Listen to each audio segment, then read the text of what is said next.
Olá, tudo bem? Que bom que estamos juntos mais uma vez. Quero agradecer você que é inscrito no canal. Quero pedir também a você que compartilhe com seus amigos e familiares. Faça com que esse vídeo chegue mais longe, que alcance mais pessoas. E eu fico agradecido. Vamos fazer mais uma recapitulação da Palavra de Deus. Vamos hoje fazer uma meditação do livro de Gênesis, capítulo 41, que conta a história de José. E hoje vamos falar sobre os milagres de Jesus, parte 2, que é o milagre natural. Você conhece a história de José do Egito? É uma história maravilhosa, uma linda história, mas que ele teve que passar por maus momentos, por maus pedaços, como a gente diz, até alcançar o trono e se tornar governador do Egito. Na sua infância, José era filho de Raquel. Raquel teve José e Benjamim. E no parto de Benjamim, ela morreu, faleceu. E por essa razão, Jacó amava muito José. José era o filho preferido de Jacó. Jacó dava o melhor que ele tinha para José. E até um certo momento ele fez uma túnica especial para José. E aquilo foi uma gota d'água na vida dos irmãos de José. E com os sonhos de José, José teve alguns sonhos. E todos os seus sonhos, ele estava superior aos seus irmãos, os seus irmãos reverenciavam ele. Ele governava sobre os seus irmãos. E essa foi uma das questões que trouxe uma conspiração dos seus irmãos contra José. E um dia Jacó havia mandado os seus irmãos para o campo, talvez fosse um período de seca, para alimentar os rebanhos. Eles ficavam muitos meses fora. E Jacó então pediu que José fosse ao encontro dos seus irmãos para levar algumas coisas para eles e também saber como eles estavam, se estava tudo bem com eles. E Jacó então vai ao encontro dos seus irmãos. E quando ele chega, os seus irmãos à vista, vindo em sua direção, eles então falam: lá vem o sonhador. Então eles tiveram uma ideia: vamos matar José. E vamos ver então o que vai acontecer com o sonhador. José chegou, então eles pegaram José ali, jogaram ele, tiraram a túnica dele e jogaram ele dentro de um poço. Só que o poço estava seco. E então tiveram ideia: vamos sujar a veste de José de sangue e vamos enviar para o nosso pai falar que o animal selvagem comeu. E assim fizeram, E quando estava ali naquele impasse, vinha então uma carruagem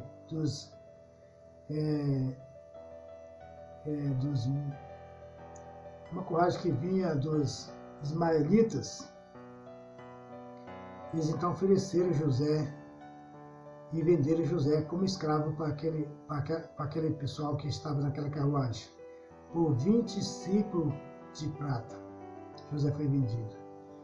E aí então José foi ao Egito, e ali ele foi vendido para Potifar e tornou escravo de Potifar. Mas algo acontecia na vida de José, que tudo que ele colocava a mão prosperava. Chegou ao ponto de Potifar deixar todos os seus negócios na mão de José. E José ia prosperando Faraó, ou seja, Potifar, melhor dizendo. Potifar ia sendo prosperado por causa de José. E chegou ao ponto que Potifar nem sabia o que tinha, porque José conduzia todos os seus negócios. Mas aconteceu algo no caminho. A mulher de Potifar, quando colocou os olhos em José, que viu José, ela se sentiu atraída por José, porque ele era um homem bonito, de aparência, de porte físico. E ela então começou a perseguir José para que ele pudesse ficar com ela. Chegou um momento que não tinha ninguém na casa e José havia ido ali para cuidar dos negócios de Potifar, quando ela agarrou ele pela túnica, né? E ele então deixou as túnicas na mão dela e saiu para fora. E ela então fez ali um escândalo, gritando ali, e falou para os seus empregados que José havia tentado estrupá-la, e ali ela estava com a prova que era a túnica de José. Passou alguns dias, o seu senhor chegou, que era Potifar, e ela então contou para ele o que havia acontecido.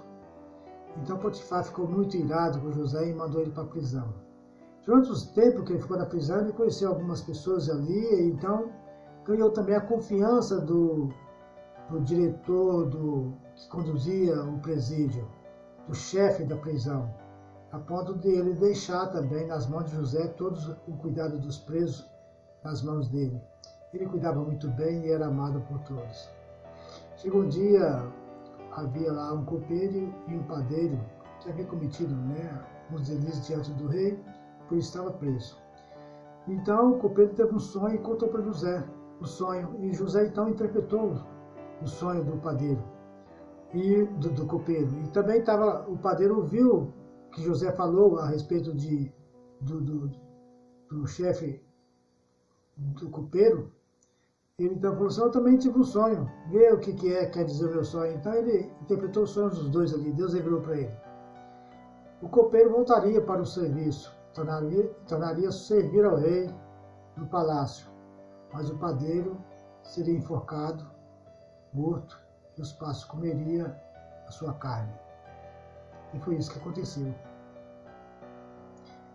Então, um certo dia, o rei teve um sonho. O sonho do rei foi que havia 7 vacas gordas que subia pastando, beirando o rio.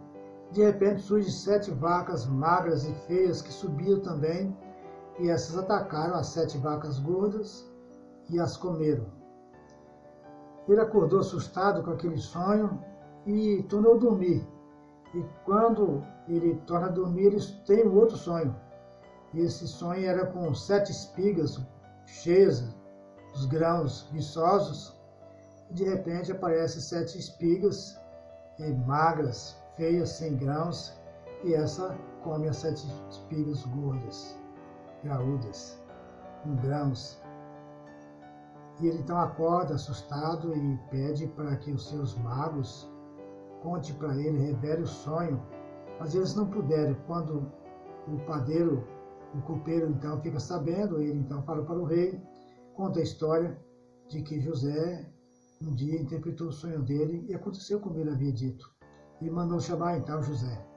José vem e revela para o rei o sonho que o faraó havia tido. Falou assim: olha, faraó, os sonhos das 7 vacas gordas e das 7 espigas graúdas é o mesmo. E o sonho também das 7 vacas magras e das 7 espigas sem grãos também é o mesmo. Ou seja, você vai ter 7 anos de fartura e 7 anos de escassez, de miséria, de morte, de fome. Então você procure homens sábios para abrir mais lavouras, conduzir mais depósitos, para que nesses 7 anos de fartura você guarde o suficiente para poder passar pelos 7 anos de escassez, de miséria e de fome. E isso agradou o rei. É o que eu quero ler com você aqui no capítulo 41 de Gênesis, no verso 37 em diante. O conselho foi agradável a Faraó e a todos os seus oficiais. Disse Faraó aos seus oficiais: acharemos, porventura, homem como este em quem há o Espírito de Deus? Verso 39. Depois disse Faraó a José: visto que Deus te fez saber tudo isto, ninguém há tão ajuizado e sábio como tu. E administrarás a minha casa, e a tua palavra obedecerá todo o meu povo. Somente no trono eu serei maior que tu. E continue aqui o verso. Então Faraó disse: você é o homem, José, que vai governar todo esse povo, todo o Egito. E colocou tudo nas mãos de Faraó. Tirou o anel seu e colocou nas mãos de José e disse: tudo que você fizer estará aprovado. Meu querido, minha querida, esse é o milagre natural. É o milagre que Deus vai conduzindo através do tempo. E quando você olha para trás, você vê o que Deus fez por você e você às vezes nem percebeu. Quero falar para você que Deus tem planos maravilhosos para a sua vida. Olhe para trás, vê o que Ele já fez na sua vida, o que você era antes, o que você é hoje. Como Deus tem dirigido o seu caminho, a sua vida, a sua família, os seus negócios, os seus planos, os seus projetos. Deus tem sempre uma bênção para aqueles que nele confiam. E você tem sido abençoado. E que Deus continue te abençoando. Esse é o meu desejo para você.